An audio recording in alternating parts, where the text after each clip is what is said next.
Hey everybody, my name is Dylan Black. Welcome to another edition of Daytime Ottawa right here on Rogers TV on this very rainy Monday. Thank you for staying inside and turning on the television. Busy show as always. Let's kick it off. Who doesn't love with the antiques? Antiques are beautiful. They make your house look just that much nicer. And with us right now from Cottage Décor by Austin, his name is Austin Thompson. Nice to see you, Austin. You too, Dylan.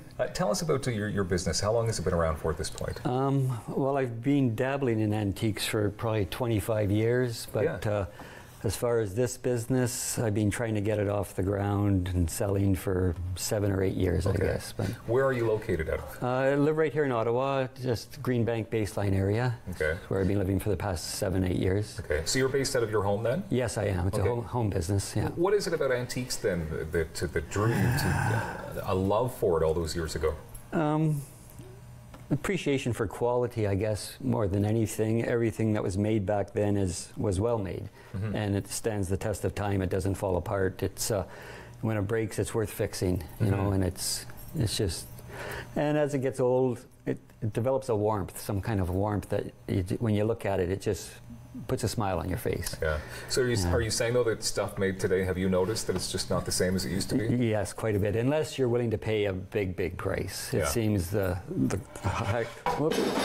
All right, and then that happened. That's okay. It's antiques. It can get a little dented up. I'm sure it's fine. And if it wasn't fine, you can fix it up, right? I'll fix it. Okay. So the Ottawa Antique Vintage Market is coming this weekend as well at the Fieldhouse, Carleton University. Yes. Is this the first year you're taking part? First year for me, yes. Okay. I've been as a customer there for many years, but first time setting up and selling. Yeah. Okay. So where do you get your items from then? It's no big secret. It's pretty well where everybody else who's doing this. Flea markets, yard sales, garage sales, out of the garbage, neighbors. When people find out that you collect or repurpose things, they will keep an eye out for you, and people tend to drop off the odd item to my house. But a lot of estate sales and auctions and the regular places. Okay. There does seem to be more competition out there. More people are doing it. It's harder to get stuff. There's more people trying to grab it before you are. Do you ever rummage through people's garbages? Oh yes, yes. When I used to have a regular 9-to-5 job, it always seemed garbage day I was late for work because garbage day slowed me down getting to work. How old does an item have to be considered an antique? I think if you ask 10 different people, you'd hear 10 different things. At one time, you used to hear it's 100 years for an antique. And then there'd be a different category for something called vintage, another category for something called nostalgia. So it's all over the map about what is, you know. Yeah, because something in say 1967, so that would be 50 years ago. Right? Yes. So that, to me, that doesn't scream antique. No, nostalgia, vintage. Yeah, that's vintage more or less. Yes, it's just a different terminology to label it on. Okay, so you've brought a lot of amazing items with you here today, and I know we're showing some of the cool stuff as well here on the monitor. Tell us about your creations. So you take a piece of work that's maybe like 100 years old and you refurbish it? Yeah, well, a lot of my, the big thing nowadays is repurposing or reusing. Sometimes old pieces just aren't being used by people nowadays. They're not, the look is not what people are after, so you have to change it up a little bit. And by changing it around, it gives it a longer life, it keeps it out of the landfill, and just, you know, puts it in somebody's living room again instead of the garbage. So a lot of my stuff is antique based, and then I'll change it up somehow with new pieces of different nuts and bolts. So it's okay to add new material to antiques? It doesn't decrease the value? Well, if there's something that's really valuable, it wouldn't be touched. So this is the things that I tend to do. Is they don't have a high value to begin with. They're not expensive. They're not rare, or they're not so rare that it's, you know, I would never touch something that's one of a kind or something like that. But the everyday common stuff that was used around the house. Okay.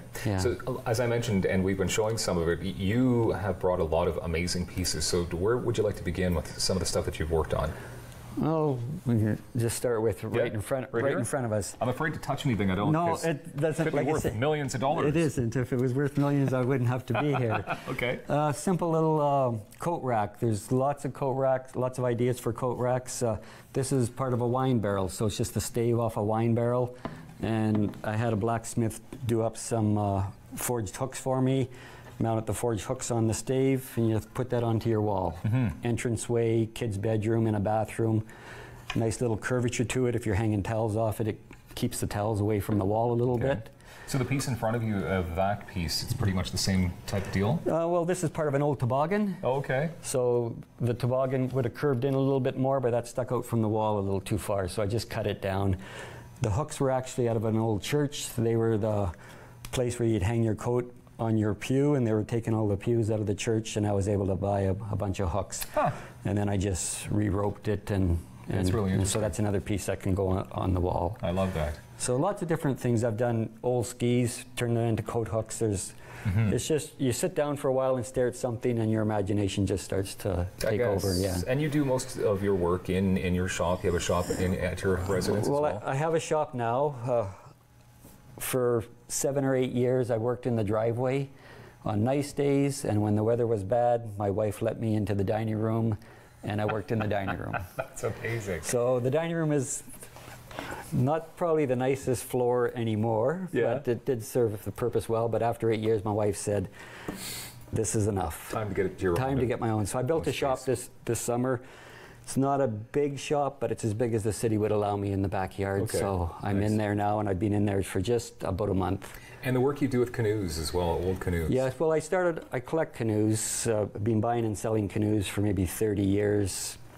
At any one time, I'd have 10 or 20 canoes around, but there are some canoes that are just not worth fixing, so I repurpose them. Okay. And one way I repurpose, this is the middle section out of a canoe over here. Just turned it into like a little knick-knack case or a bookcase. Oh, that's fun. And I've done them from 2 feet tall to 12 feet tall, depending on where they go. How long would that take you then? Everyone's different because some of them are really rough. It depends on the stage you're at, but a couple days worth of work usually from start to finish, and they're done. And this weekend you're at the Ottawa Antique Vintage Market. Yes, yes. Okay, and that's happening at the Fieldhouse Carleton University. If people are interested in some of your products, how can they find you? Well, we'll be there. I'm not sure where my booth will be located, but it's not that big of an area to check out everybody. I do have a Facebook page. I'm not much on the computers, but I had to do something, I guess, to get presence out there. All right. The Facebook is just called Cottage Décor by Austin. Well, Austin Thompson, thank you very much for being here today. Thank you, too. Amazing work that you're doing. Coming up, the Canadian Geographic Fall Travel Issue is out, and we have all the details you need next on Daytime.